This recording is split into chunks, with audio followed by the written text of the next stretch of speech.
I'm Patrick Andrews. I'm Catherine Andrews, and you're tuned in to Oneness Talk Radio. One world, one voice. Expand your vision.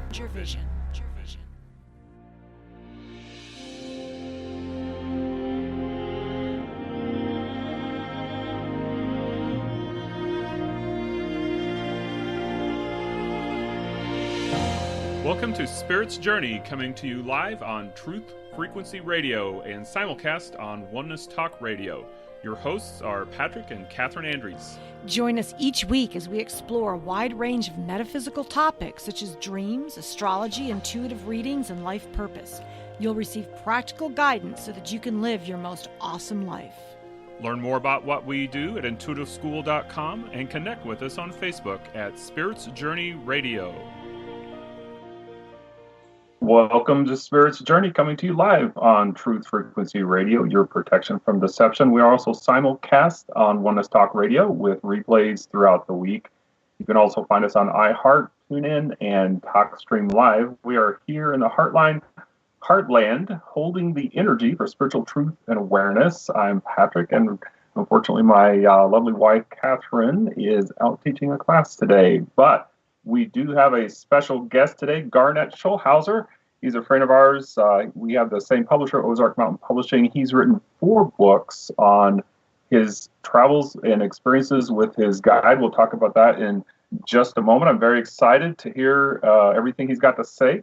But first, can you imagine what it would be like to wear your universe with Wandering Star jewelry? That is totally possible. This unique jewelry line makes custom jewelry created from your date, time, and place of birth. One of their most interesting lines of jewelry is called Custom Horoscope Jewelry. You are surrounded by the planets, zodiac, and houses exactly as they were around you at the moment you were born. You can choose from a number of colors and links to match your tastes. A cool added gift is, with any purchase, a free astrology chart. 15 pages of written interpretation comes with that full color card explaining the purpose of each gemstone bead in your horoscope. A huge benefit to wearing this jewelry is that it will remind you of your planetary influences, which have everything to do with your life purpose, your gifts, your talents, your challenges.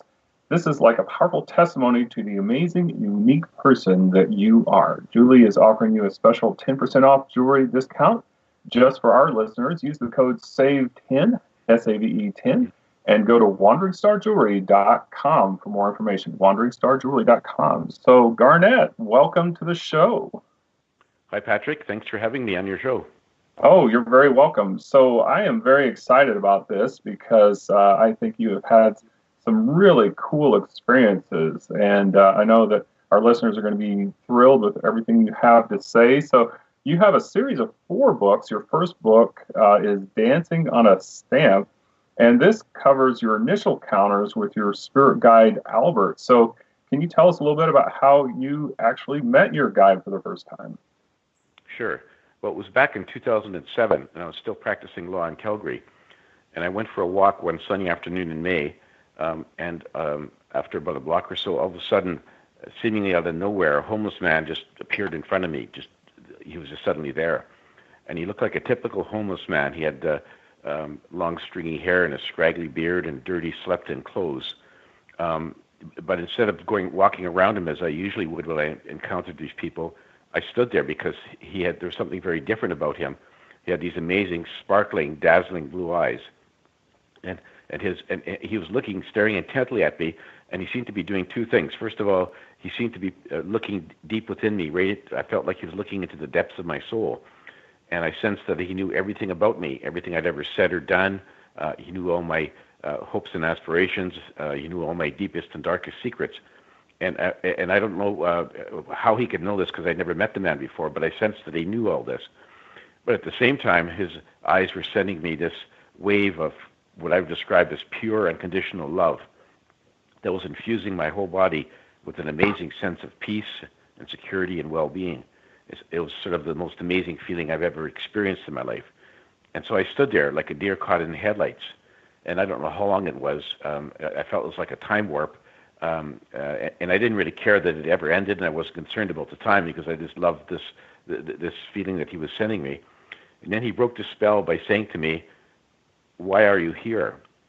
And then he promptly disappeared into a nearby store. Well, when I finally collected my wits, I went into the store to try to find him. I needed to know who he was, and I wanted to find out more about him. I went into the store. There was only one entrance and exit, but he was nowhere in the store, nowhere to be seen, and I hadn't seen him come out. I walked out back on the street and walked up and down a several block radius hoping to spot him, but he had basically disappeared into thin air. So that night, I resolved that I needed to come back the next day to try to find him. And so I did.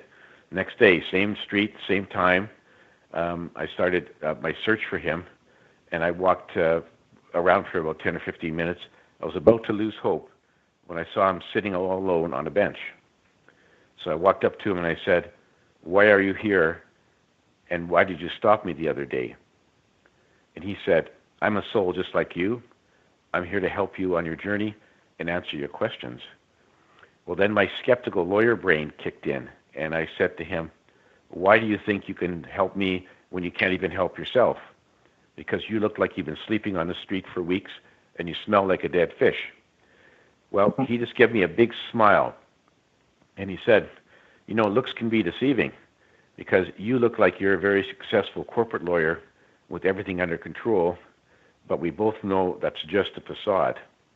He said, "You know what? If you want to, turn around and go back to your office and see if you can find the answers to all the questions you've been asking all these years. See if you can find those answers on all those emails waiting for you on your computer. Or you can sit down and have a chat with me." So luckily my intuition kicked in, and it was screaming at me that I really needed to sit down and talk to this guy. He was a special guy, and after all, what did I have to lose? A half an hour of my day? So I sat down on the bench, and we began a conversation. And that was the beginning of a conversation, a dialogue I had with him that went off and on for several months. And I found out early, he said his name was Albert, and he was really one of my spirit guides. And then a little bit later on, he told me that he didn't just want to satisfy my curiosity, but he wanted me to write a book about my conversations with him, about his revelations, so they'd be available to everyone. And I found out that after a while, I found out that I was the only one that could see him in physical form. I not only saw him, but I could actually touch him. I did touch him, and he was solid, just like anybody else. And he said that, but I was the only one who could see him. And if a passerby had gone by the bench that day when I first started talking to him, they would have seen me sitting by myself on the bench talking to myself because they couldn't see him. And then after the first 3 occasions when we had a meeting, the first 3 times he manifested in physical form. After that, he was just a voice in my head, and we communicated by telepathy. And so that's how I met him. When I asked him later, why did you show up initially as a homeless man to get this conversation going? He said, well, if I had just suddenly, out of the blue, started talking to you as a voice in your head, you likely would have thought you're losing your mind. So this way I could ease you into the conversation because I looked like I'm a real person. And so then when I just started communicating by telepathy, you recognized my voice and you felt comfortable dealing with me. And I said, yeah, you're right. That's a good way of breaking me into the conversation. And so that was the beginning of my contact with Albert, which went on for many years after that. Wow, that's amazing. So I was going to ask you that if he was an energy projection or if he appeared to you in physical form. So you did answer that. So would you describe that, or did he describe that as a projection of energy, since you could actually feel him and touch him, but nobody else could see him? Yeah, of course. Well, everything is energy, and so he's a soul on the spirit side, one of my spirit guides, and he projected his energy to manifest in physical form for me on the street that day. And so, yeah, I could see him, I could touch him, but nobody else could. And I'm not sure how they do that, but they can do amazing things when from the perspective of being on the spirit side. So I never doubted that. I've never tested it, but as far as I know, I had no reason to disbelieve him. So I know that what he said was true. Now, I'm really curious about how people get started. So I'm curious if you actually believed in spirit guides or had any kind of metaphysical experience prior to meeting Albert. No, not at all. In fact, I wasn't even aware I had spirit guides before I met him. And I wasn't sure until I met him. I didn't know about spirit guides or what they did. And I had no paranormal or metaphysical experiences prior to that time. I was just a basically just a straight-laced stuffed shirt corporate lawyer, and so this was all news to me. But I quickly signed on to what he was telling me, because he's the kind of guy that his voice was so, he just exuded wisdom and compassion and love, and so you just knew right away. It took me about 3 minutes into the conversation that I knew he was telling me the truth, and that he was who he said he was, and that he was here for a purpose, and that I should go along for the ride. So this actually might be useful to a lot of people who are listening in, but when you had this breakthrough spiritual experience, how did you identify that this was the real deal, that this was a genuine experience that was for your good and for your benefit? Well, like I said, just because the tenor of his voice, the way he spoke, the way he looked at me, I just felt confident very quickly on that he was really the true thing, that I wasn't being fooled. And it's just one of those things. You just know in your heart when somebody is the real thing, and you also know when they're not. And it was apparent to me very early on that he was the real McCoy and that he was my spirit guide. And so I've never had any doubt since then. Now, I know this is a very common topic. It's the afterlife and the cycle of reincarnation. So you mentioned that to me earlier that Albert had revealed some things to you about the afterlife and about the cycle of reincarnation that we're going through. Yeah, and his revelations really made a lot of sense to me, because I was raised as a Roman Catholic, and by the time I sort of hit my 30s, I had began to question and reject a lot of the beliefs and the rules that they promulgated, and so then I was sort of casting around for some other belief system to latch onto, constantly asking myself the eternal questions of life, like who am I, why am I here, what's my life purpose, and what happens to me when I die. And so Albert suddenly appeared that day, and he answered all those questions with great wisdom and great clarity. So essentially, to sum it up, what he said basically was, look, we're all eternal souls. We're eternal souls having a human journey here on Earth. And we came from a wonderful place called the spirit side, a very high vibrational place where there's no negative emotions, there's no pain, suffering. And the spirit side, we don't need to eat, drink, or breathe, or procreate. We're just beings of energy there. That's where we came from. And all of us chose to incarnate on planet Earth as a human in order to learn and experience things, face certain challenges that we needed to for our development, our evolution as a soul, for our advancement. We gain wisdom from all of our incarnations. So we chose to come here. So to answer the first question, who am I? Well, I'm an eternal soul. Why am I here? Because I chose to come here before I incarnated. And what happens with all souls before they incarnate is they prepare what he called a life plan. And the life plan sets out the broad parameters of the proposed life that we want to live on Earth. And we pick out things like the place we're going to be born, the identity of our parents and siblings, friends, some of the other relevant things. And we do that for the purpose of facing challenges that we feel that we need. And so then, once we're born, we forget what's in our life plan. We forget that we even have one, and we have free will to act, which means that our life plan does not etch our lives in stone. It's not a fatalistic kind of scenario. And once you get here, you're probably going to stray off course from the one that you planned. And he said that every soul who incarnates on Earth has a number of spirit guides, which are like spiritual coaches. They're souls on the spirit side who are there with us 24/7, trying to guide us and send us messages to steer us on the path that we had hoped to follow before we incarnated. And so that's the nature of the spirit guides. The other things that sort of fly in the face of what a lot of Christian holy men have been teaching for centuries is that, so first of all, it's not God or the source who put us here, we put ourselves here. God or the source does not manipulate or control events on Earth. So whatever happens here is not God as the master puppeteer pulling strings. It's just the natural things that occur on planet Earth in relation to humans running around exercising their free will. And so he doesn't control, the source does not control events, does not make rules for us to follow, which is really a big slam in the face to Christian people. In fact, for most organized religions, because they all say, yes, God has made rules. Here are the rules that God has given you, and you better follow them, or else you're going to get into trouble. And like when I was raised as a Catholic, of course, it's quite evident that when you die, they said you would face judgment in front of God, and if you had been behaved badly, you might be sent to an awful place called hell, and if you were a good dude, you'd go to a nice place called heaven. And Albert says, no, when your physical bodies die, your souls go back to the spirit side from where they came from before, and there's no judgment, there's no punishment, and there's no hell. Everyone goes back to the same place. And when you finish your incarnation, you have a life review, and you look back on the life you just finished, and you look at it in great detail, as much detail as you want, and you can look at all the times that you did really good things.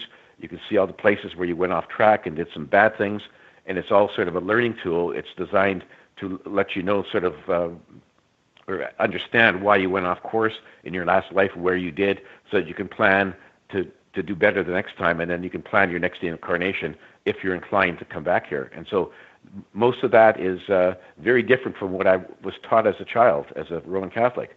And so, but it all made amazing sense to me. It just sort of rang true, and I just knew that, okay, this is the answer, and that's the one I latched onto. I grew up Catholic too, and as I started studying metaphysics, getting into metaphysics, a lot of the things that I learned, such as reincarnation, seemed to fill in some of the gaps that I just felt inside that didn't really make sense to me. So that does make a lot of sense, and I've used that as a model in terms of coming back. So when we're in between our lifetimes, you were talking about having a life review after your life, and then before we come back into a new life, we create this life plan. Are we doing that on our own, or do we have help when we do that? Do the guides actually help us at that point? Yeah, we tend to travel in soul groups, Patrick, and so we tend to travel with a group of souls, and we go through a number of incarnations with them, and we continually switch places. So one time I'm the father, next time I'm the daughter or the uncle or the grandparent, and we keep on and we change sexes. So we sort of travel with these guys. So when we get back to the spirit side and we're planning our next life, we huddle together with these people because we need their cooperation. So that you can't force another soul to play a major part in your upcoming life if they don't want to. And of course, there's never any problem. But anyway, we need their cooperation. So it'd be like, okay, you're going to be my dad, and you're going to be my mom, and so on, and you fill out the spots. And so they help you craft your life plan based upon your desires for evolution. And then once your life plan is sort of in draft form, then you get further advice from a member of what Albert describes as the Council of Wise Ones, which is a committee of very wise, advanced souls who've had many incarnations on our planet. And their job is to oversee and assist souls incarnating on planet Earth. So then you get your life plan review from somebody on the council. Their job is to make sure that you have a sort of a life plan appropriate for you at your level of experience and evolution. And so they don't want you to have too many hardships in your life to bite off more than you can chew, because that will end up being not a great learning experience for you. And they don't want you to have too easy of a life where there's no challenges. And so they try to advise you as to what might be a happy medium. But it's just advice. Ultimately, the exact form of your life plan is up to each soul, and you can choose to listen to the council and your soulmates, or you can ignore it all. But most of the time, people will listen to all the good advice because it just helps you in terms of figuring out what is a good life plan to create for the next life. Now, you actually had the opportunity to experience this level in metaphysics. I know we refer to that place we go in between lifetimes as the astral level or the astral plane a lot of times, but you actually had the experience to have some adventures with Albert in the astral levels. Can you describe some of those, talk to some of those? Sure. Well, after I had finished the manuscript for my first book, Dancing on a Stamp, then Albert sort of disappeared from my life for a little while, and then all of a sudden he came back in a startling different way. I was sleeping in my bed one night, and I woke up, and I could see this ghost-like ethereal figure standing in the doorway of my bedroom. And then when it moved closer to me, I could see it was my old friend Albert, except now he was in astral form. And so I said to him, "Hi, Albert, what brings you here?" He said, I'm going to come here to take you on some astral trips on the astral plane. I'm going to take you to the spirit side, to other places on our planet, other places in the universe, because I want you to write about what you hear and see in your next books. And by the way, he said, you've written one book, but you got 3 more to go. So he sort of laid out the roadmap for me. Yeah, like, wow, okay. And so then he literally reached out and he grabbed my astral hand, pulled my astral body out of my physical body. I turned around and looked, and my physical body was sound asleep in bed. Now I'm in astral form, just like him. And he says, "Come, follow me." And so he took me by the hand. We floated up through the ceiling of my bedroom, up above our house, up through the clouds. And he let me hover way up above our beautiful planet. He let me sort of turn around and take a look at it. And it was amazing how beautiful our planet Earth is from that perspective. It's like a jeweled pendant hanging in the inky blackness of space. It's an amazing scene. And it's a scene that I wish all humans could see, because then they would be more inclined to stop abusing, good old Mother Earth. In any event, after that, he then took me through, I describe it as a shimmering doorway. And as we walked through the doorway, we were then on the spirit side. And I ended up being in a very beautiful meadow, like indescribably beautiful, with lush green grass and tall, majestic trees and 1,000 different kinds of wildflowers with perfume wafting up. And the colors were basically none that you could ever see on planet Earth. It was amazingly beautiful. And Albert took me along a path. We walked up a low hill. And at the top of the hill, I could see on the other side at the bottom was a group of people. And as we walked down towards them, my heart skipped a beat, because I noticed that I recognized who they were. They were my mother and father and brother and grandparents and aunts and uncles who had passed away. They were all there sort of as a welcoming party for me, and they all gave me very warm, loving hugs and said, welcome to the spirit side. Even though it is only going to be a temporary trip, they just welcomed me there to make me feel comfortable. That just reaffirmed in my mind what Albert had already told me about the fact that no one dies. I mean, when our physical bodies die, our souls go back to the spirit side. And so there it was. My relatives who had deceased me on planet Earth, they were there in very good shape, alive and well, and enjoying the splendors of the spirit side. So then after that, he took me to, it was sort of a beautiful white city. All the buildings were white, which he called a Gaia. And we walked down the main street, and we ended up in this very large building. And inside there was a circular sort of room, and seated around sort of a horseshoe-shaped table was 11 very wise souls that he called the Council of Wise Ones, and they all had snow white hair and smooth, unblemished skin. And he said to me, "This is the council that oversees all the incarnations on Earth." And so then I had a conversation with the chair of this committee. Her name was Sophia. And what she said to me was, we brought you here. And the message was simply this. She said, your civilization is very advanced in terms of technology, but their spiritual and emotional intelligence has not kept pace. And that's why you have so much conflicts and crime and murders and terrorist acts and other bad things happening on your planet, because there's too many of you who let your negative emotions like fear, anger, hate, greed, get out of control. And that's why you have so much strife on your planet. And she says it's very important, because we're sort of at a crossroads. We're at the point where we can destroy ourselves and all their life on our planet if we unleash our weapons of mass destruction. And she says that they're very concerned on the spirit side that doesn't happen, because that has happened to human civilizations before in our history. Some notable examples are like Lemuria and Atlantis, where they rose to great levels and then they ended up crashing and burning. And they do not want our civilization to suffer the same fate. So she said, you got to go back there and encourage other people to embrace love and compassion and forgiveness, and stifle their negative emotions, and encourage others to tell others to do the same thing. And if we all work together, we can sort of see our way through this and move on to the next step. Wow. So that was an important message from the council. And so you referred a lot of times that they refer to that area as the spirit side, where we might refer to it as the astral plane. Do they actually, or I guess it would be us actually between lifetimes, because they are really us, just not in a physical form. So it sounds like when you're actually there, it's usually referred to as the spirit side. Well, that's just what I refer to. Albert's called it that. Some people call it the other side. Some religious people call it heaven, astral plane. Doesn't matter what you call it. It's the place where we all came from, where we go back to. It's a very high vibrational level, the highest. And there, in our natural form, we're just basically beings of energy. But over there, souls there can choose to show themselves to other souls in whatever way they want.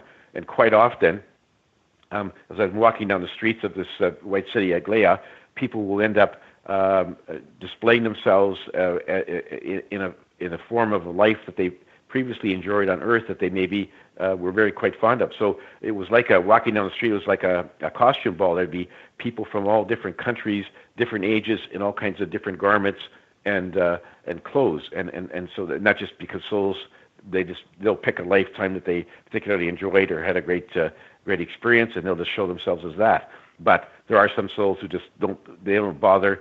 They're just sort of balls of energy. And but Albert says, no matter what they look like, you can always tell one soul from another because we all have a unique energy signature which just distinguishes us.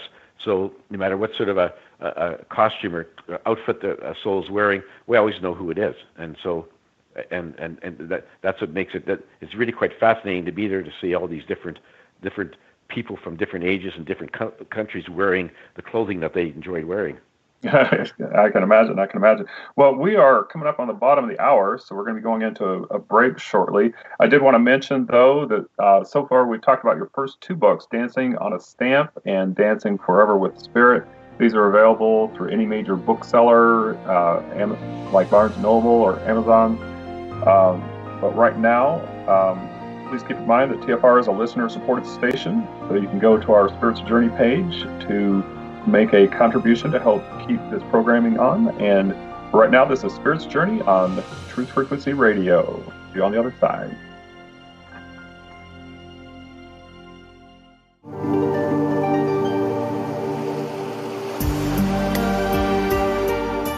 Hi there. My name is India, and I am hosting Cosmic Adventures every Sunday at 1 p.m. Pacific. My intention is to bring you all the revelations, all the knowledge that not only have I gathered, but I have found throughout my amazing adventures around this planet. I want to share with you all the cosmic wisdom and insights that I get through my divine communion moments. I want to bring to you healing moments, meditations to help you claim your mastery. I always share very honestly my own journey, ups and downs, all my flaws and imperfections, and the beautiful cosmic unity that brings it all together. I hope to share that sacred time with you every Sunday, 1 p.m. Pacific. Cosmic Adventures with India.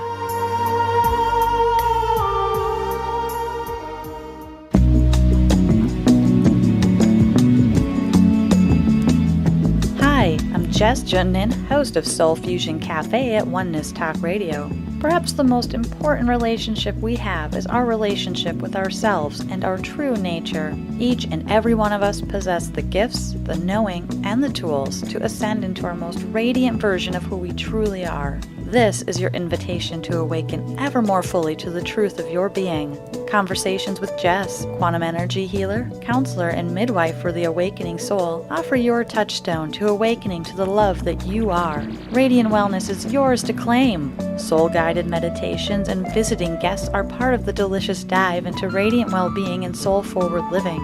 Grab a cup of tea, cozy up, and sink into the cocoon we create at Soul Fusion Cafe each week on Sunday evenings at 4:30 p.m. Pacific Time.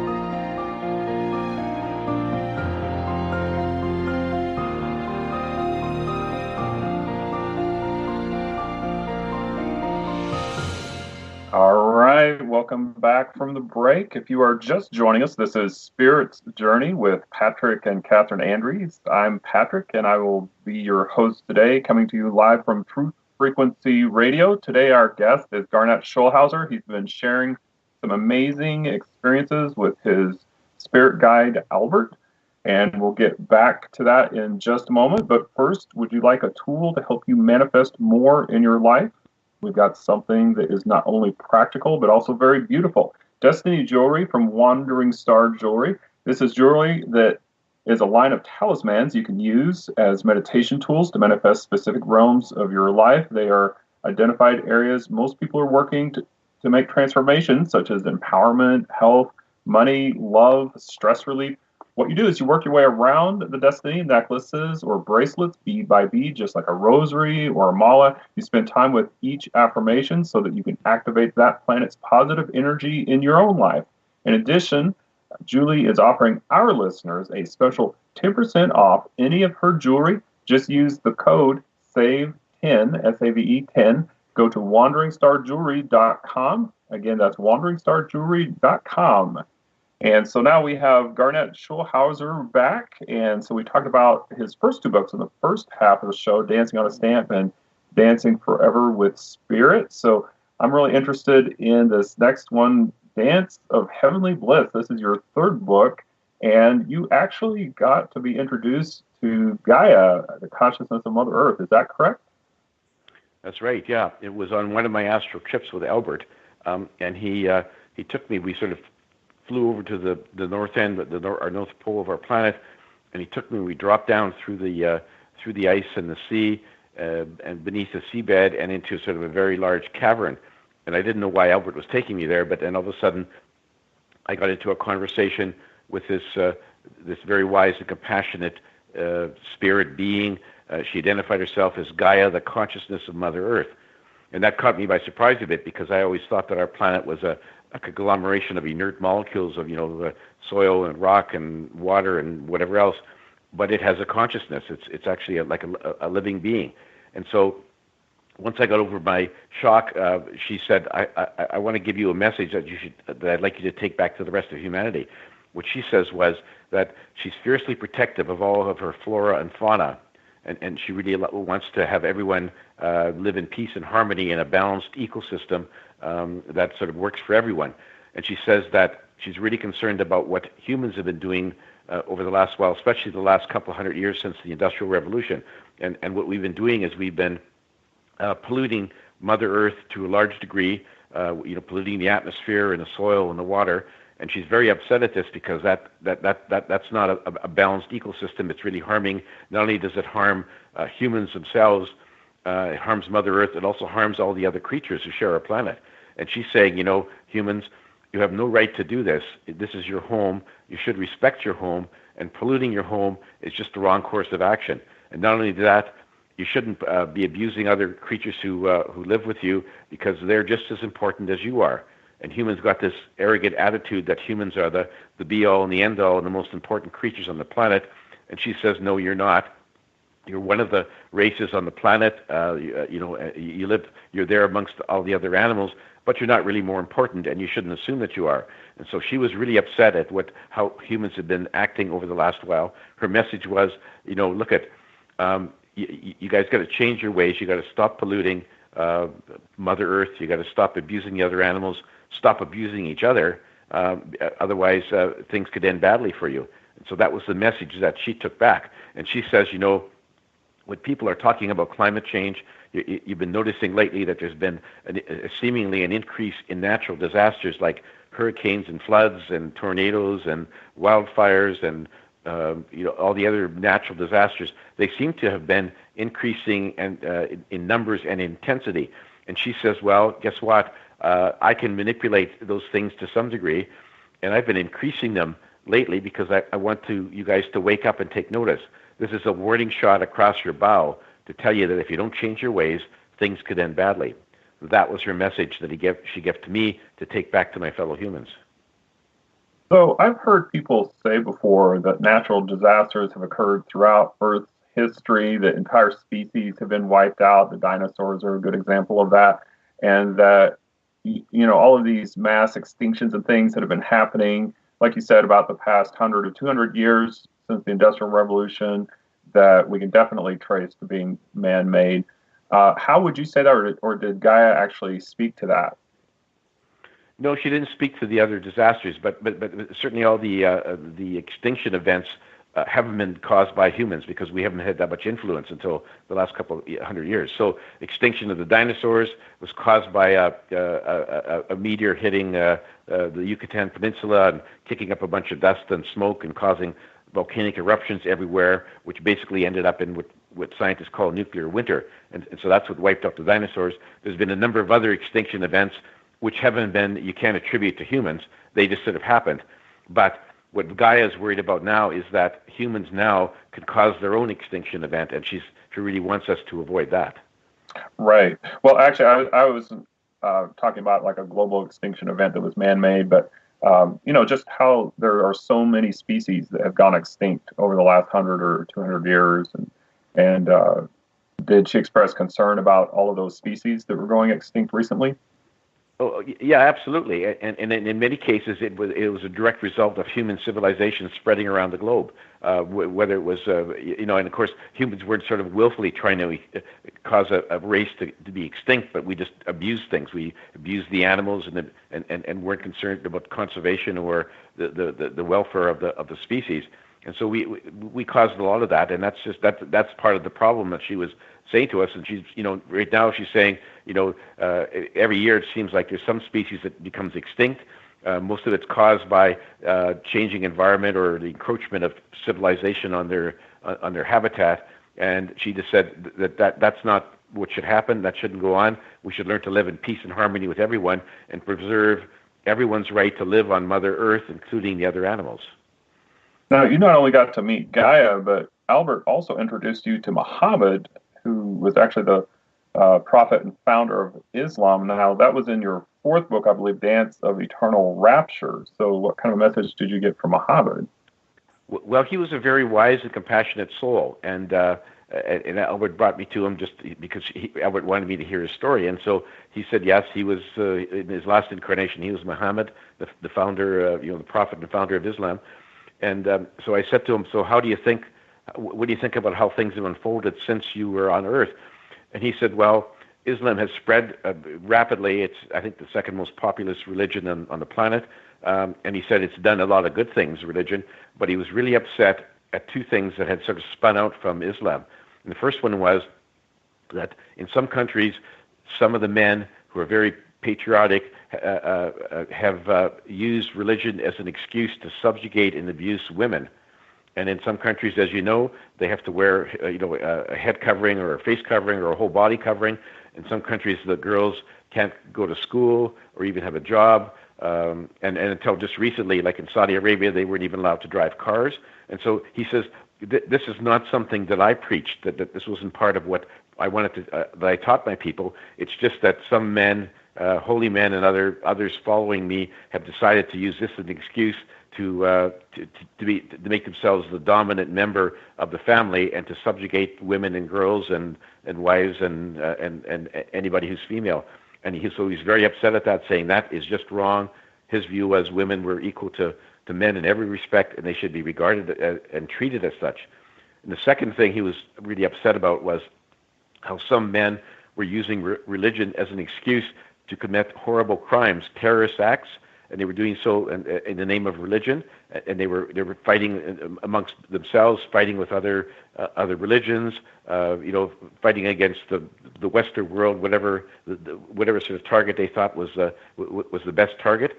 And he said, I never preached violence against anyone, and that's not the way to promulgate a religion or to try to forcibly convert people to your religion. You should let everyone sort of believe whatever they want to believe. And if they want to believe in Islam, that's great.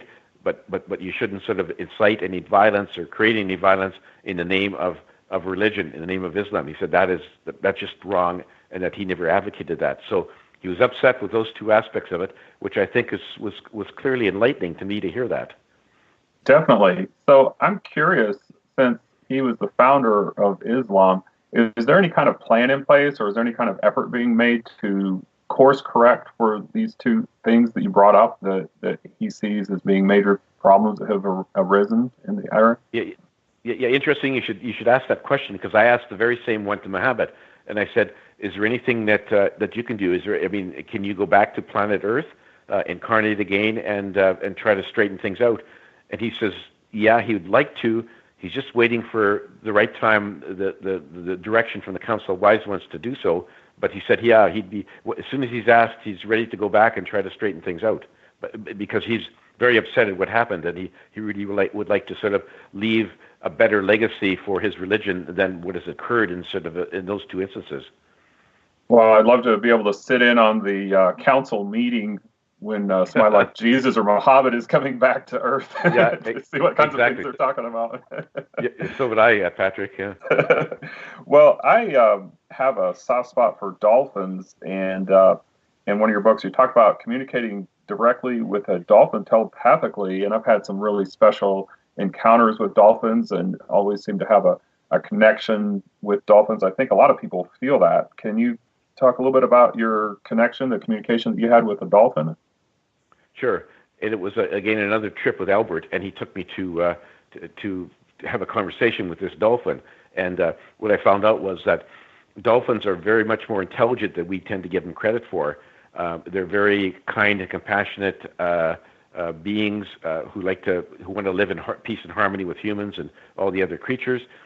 They do try to communicate with us, but most of us don't seem to hear it. They communicate with each other by telepathy.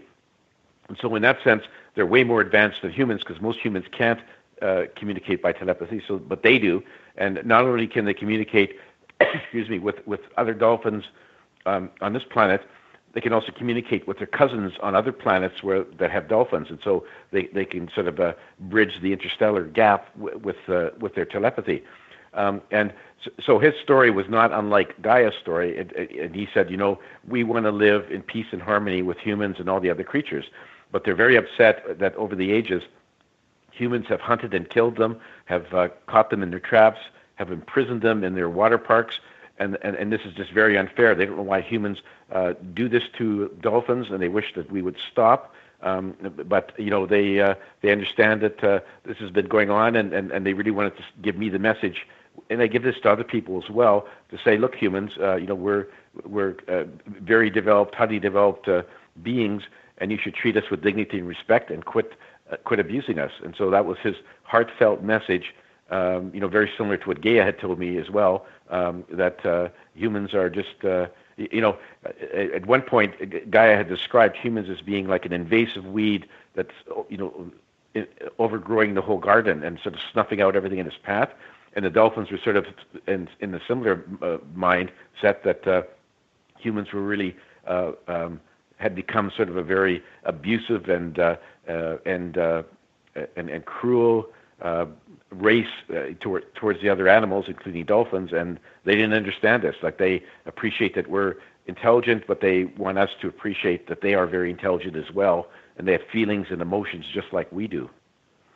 Wow. So I'm curious, because it seems like when some dolphins are in, let's say, like a research facility or something like that, where people are trying to learn how to communicate with them, it seems like the dolphins sometimes develop a connection with the humans. Are they just kind of humoring us, or are they making an effort to connect with us so that they can pass this wisdom on? Did you get any kind of insight from the dolphins in that? Yeah, they do try to communicate with us in various ways. They're not very successful most of the time. When the dolphin is in one of the water parks, when they sort of humor their trainers, when their trainers say, okay, I want you to do this trick or that trick, and of course they know exactly what they're supposed to do, and so they just go through the motions just to humor their trainers, but they don't really appreciate it. They think, okay, we're doing all this stuff just so to please all these gawking spectators and to make them think, well, their trainers are really special for getting us to learn how to do these tricks. Nothing for them to learn that. In that sense, they're humoring us, but when they're not performing, dolphins do try to make a intimate connection with their trainers and their handlers, and they do reach some sort of an understanding, but it's not a clear telepathic route of communication. So you also had some opportunities to travel to other planets too, and there's one instance where you actually got to witness a society that's matriarchal. So the women actually are more often in control in that society. So what was that like? Well, it was it was many light years from Earth, and when you're traveling astrally, it's just like a blink of an eye. If you're here once and you can go somewhere else light years away. In any event, this planet was it was a human society. very advanced. They didn't really have any major crime or conflicts or anything else. They seemed to get along well, but it was ruled by women. So women had all the positions of power and authority and management, and the men were not allowed to vote or to have any position of authority. But the men weren't subjugated. The men were allowed to pursue whatever their interests take them, like recreational or sports or learning or whatever it is. So the men were treated quite nicely. They just couldn't have any power or authority. And so what happened was that previously on this planet, many eons before, they had been a patriarchal society, not on like planet Earth where men dominated and women were subjugated. And then one day, one of the women in a dream found out that there was this plant that grew abundantly in the forest that if it was fed to the men would drastically reduce their testosterone levels. And so this woman found the plant, tried it on her husband, spread the word to the other one secretly, and over a period of number of generations, gradually the men became very docile and they deferred to the women. They didn't seem to care that they didn't have any power or authority. They're quite happy with what they were doing, and because their testosterone levels are so low, they weren't abusive and aggressive. They didn't fight with each other or fight with the women, and so that's how that society was transformed. And then since then, all the new boy babies, by the time they're 3, are chemically sterilized so that they don't have high testosterone levels. And all but a chosen few who are kept sort of in a sperm bank, and that's where the sperm comes from for them to procreate. And they take the sperm from the sperm bank and incubate the eggs, and then the children are incubated artificially. But anyway, it was a very peaceful society, and the Empress, the leader of this planet, who was elected by all the women, just said, well, we get along fine, and women do have disagreements, but we always manage to settle those differences in a friendly manner, so we don't have wars or crime, as I said, and it was a very peace-loving society. And so that's a different take on how to form a human society. That one was extremely matriarchal. Ours is more patriarchal. And I remember after I left that planet, I said to Albert, do these people have the capability of traveling between the stars? And he said, no, they haven't developed that yet. And I said, good, because I was afraid I'd have to rush back to Earth to warn all the men. Yeah, I was about to say that I don't know if I would want that experience. I'm sure that's probably why you and I both came to Earth, because I know there's a lot of learning experiences from, having all of the urges of the energy of the testosterone and things like that. And so it can be a good schoolroom, a good training ground, I think, to develop the mind and develop the spirit. But of course, when we're between lives, we actually have the option to incarnate on different planets, right? Is that absolutely, we do. Yeah. Yep. So I would imagine. So when you finish this life, Patrick, if you choose, you can incarnate on that matriarchal planet if you want to. I'm not going to rush over there anytime soon. Yeah, you'll think about that one. Exactly. I mean, it might be kind of a cool experience maybe for 1 or 2 lifetimes just to see what it's like. But, I mean, it sounds like the guys over there aren't really having a bad time, so they've adapted to it, and I'm sure they know what they're getting into when they choose to have an incarnation over there. So it's not like... absolutely. It's not like the wool was being pulled over their eyes before they got got into that situation. So you also encountered another advanced human civilization. Now, this one you had mentioned actually managed to eradicate negative emotions from the citizens. So how did they manage that, and what did you learn from that civilization? Well, again, this was another very advanced civilization, but it wasn't patriarchal or matriarchal. It was sort of everything was kind of equal, very, very pleasant society. But what they had done, their scientists had discovered a long time ago that where the negative emotions basically arise from is it was a defective gene in humans. And so through very clever genetic engineering, they managed to eradicate that gene plus all the other genes that can cause hereditary diseases. And so what has happened is that their society basically had no negative emotions. Everyone's very happy. The state provided everything for them, so there was no jealousy, there was no competition, and they had a very happy and peaceful society. And they because they had eradicated most of the diseases, they lived for several hundred years, and it was a very pleasant society. And one of the things that was really interesting is that they all looked to me like they were very robust, like in good health, very fit. There was nobody that was overweight or had any deformities or anything. They're all sort of perfect human specimens, males and females. And I inquired as to how this happened, and they said, well, we learned a long time ago that humans really enjoy, eating and drinking. They enjoy those pleasures of life, but a lot of times those things can, cause diseases, diabetes, and overweight, and high cholesterol, and all that sort of stuff. Their scientists had discovered what they called a sort of a diet pill, which was you take this pill and you could eat as much as you want, and there'll be no adverse health consequences. So you could have as many double cheeseburgers or desserts or whatever you wanted to do.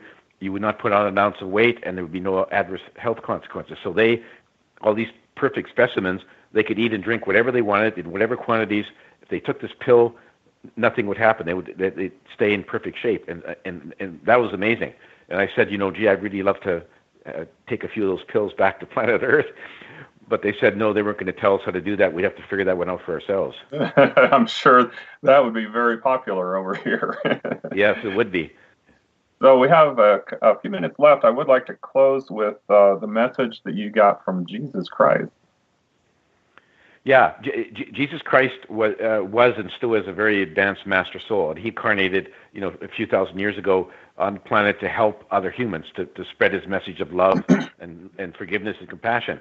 And so, and he kind of knew that, suspected that there would be a religion based upon what he taught, and he was okay with that. So when I asked him, as I did to Muhammad, I said to Jesus, so what do you think of Christianity now?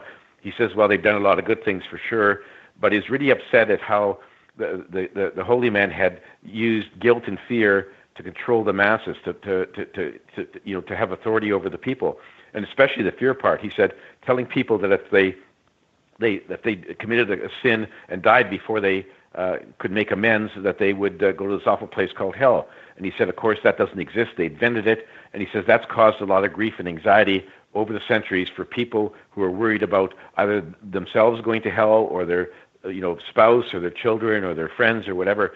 And he said that was really an unnecessary element, and he wished they hadn't done that. But, again, like when I asked Muhammad, would you be willing to go back? He said, yeah, of course, waiting for instructions from the council.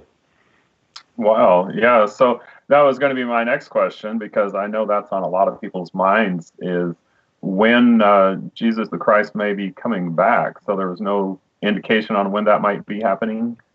No. If he knew when it was happening, he wasn't telling me. But he just said when the council taps me on the shoulder to say, let's go back there, then he's quite willing to do so. And so I don't know if he knows or if he just was shielding that from me. It could be either. But yeah, he's quite keen to go back. He's a very advanced soul, and he really has a lot of compassion for humans, and he'd really like to come back one more time at least and help us on our journeys. So how can people get a hold of your books if they're interested? We have so many interesting stories, and we're just touching the very tip of the iceberg here in terms of all these encounters and all the wisdom that you've gained over this time. How can people get in touch with you or find one of your books?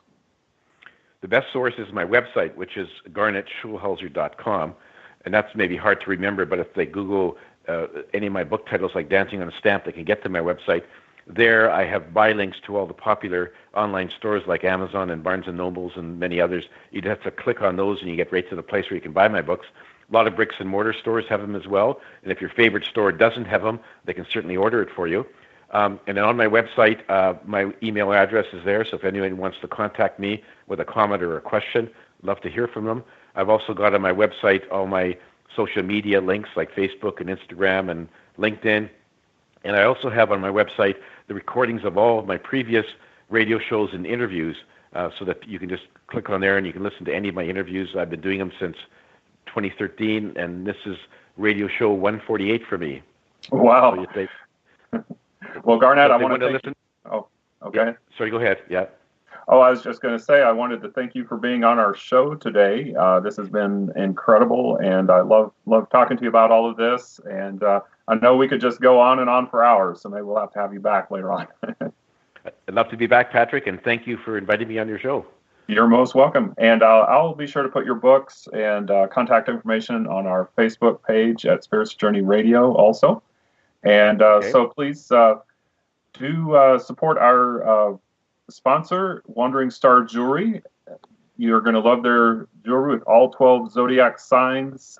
It's going to help you stay focused on your zodiac influences. Each one features a pewter bead, your zodiac symbol, and go to wanderingstarjewelry.com. So we are at the end of the show. This is Spirit's Journey on Truth Frequency Radio. This is a Oneness Moment with Jess Juntunen on Oneness Talk Radio. Expand your vision. This is a meditation connecting to the heart. If you're in a place that is safe to do so, allow yourself to close your eyes if you feel comfortable doing that. And just begin by following your breath in and out, and just noticing your breath. And as you do, become conscious of what it feels like as it enters the lungs and leaves the lungs. Feeling it as a beautiful crystalline light that you're inhaling it through the nose and exhaling through the mouth. And feel this crystalline light that you're inhaling, traveling and circling up into the top of your crown of your head, down into your belly and filling your lungs, and exhaling out into the world. And with this crystalline light, begin to feel a beautiful energy of love entering, filling you, and leaving you. You are a vessel, and you are becoming this energy of love as it fills you, and it travels on and touches each and every being on the planet, and you are feeling this incredible love for all beings as you follow your breath in and out, in and out. And you come into the center of your heart. In the center of your heart, you feel this beautiful, radiant blue jewel. A blue jewel that is shining. Feel the energy of it. See it in your mind's eye. Experience it in whatever way you want to, in any way that feels right. You might just have a knowing. You might have a feeling. You might have a sense of sight or sound. But know that there's this beautiful blue jewel in the center of your heart, and you're connecting to it now. And you breathe and feel this beautiful balance coming in and around you, connecting to your breath and connecting to your heart. Connecting these two energies connects you to the eternal field of the universe, the field of the soul, the field of your divine nature, your cosmic connection. And feel this jewel in the center of your heart, this balance and harmony, and you feel around you these harmonic tones, and they swirl around you. And you notice and feel yourself as in a temple. And in this temple, you gaze about you and feel through the top of the roof where there's an opening, all of this beautiful energy coming down and filling this temple and filling you. It's a beautiful golden energy. Feel this filling you up. Feel this sustaining you. Feel this as a pulse, all of your cells vibrating, all of your being coated in this beautiful golden light. Anything dissolving or sloughing off that doesn't serve, and just feeling this divine vibration and that connectedness to the blue jewel in the center of your heart. And this blue jewel is emanating a beautiful light that connects with the golden light all around, and you are infused and filled and supported as you go about the rest of your day, taking a few more mindful breaths, feeling your beautiful body here and bringing a smile to your face, telling yourself thank you for taking this moment to connect to the blue jewel in the peaceful center of your heart. Namaste. Learn more about Jess Juntunen at her host page, right here at OneNessTalkRadio.com. Hi, I'm Jess Juntunen, host of Soul Fusion Cafe at Oneness Talk Radio. Perhaps the most important relationship we have is our relationship with ourselves. Each one of us possess the gifts, the knowings, and the tools to ascend into the most radiant version of who we truly are. Grab a cup of tea and cozy up. Sink into this delicious cocoon we create each week on Sunday evenings at 4:30 p.m. Pacific Time. Soul Fusion Cafe at Oneness Talk Radio. Through the allness, you discovered oneness. Welcome home.